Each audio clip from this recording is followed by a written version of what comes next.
дар шаҳри Ҳиндустон ҳодисае шуд, яъне дар ғарби Ҳиндустон. Ахилеш Кумир як бегоҳи хос хӯроки шом дар ошхона кунад. Хӯрокро тез оварданд ва пеш аз сар кардани хӯрок дар чашми ӯ кӯдаке афтод, ки аз берун ба ӯ нигоҳ дошт, бо либосҳои даридаву бечора монанд. Кӯдак нигоҳ дошт на ба ин мард, балки ба хӯроки ӯ. Мард ҳис кард, ки кӯдак гурусна аст ва бе фикри зиёд ӯ кӯдакро назди худ фарёд кард.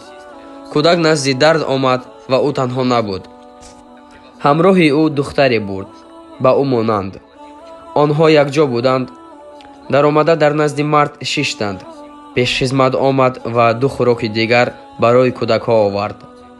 Кӯдакҳо тоза ва то охир хӯрданд ва ин мардро ташаккур гуфта рафтанд. Мард хеле хурсанд шуд, ки ба онҳо ёрдами худро расонд. Бо ёрии ӯ кӯдакҳо рӯзи хуб паси сар карданд.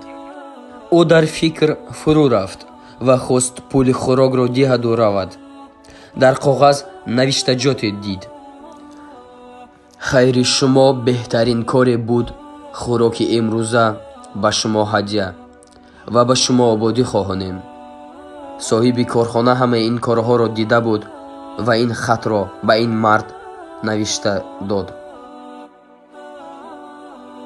ҳар чизи кори ҳамон бидрави. Ребята, если хотите приобрести смартфон, скачайте приложение Muslim Market, а также можете по этому номеру заказать для себя телефон. И доставка по всей России.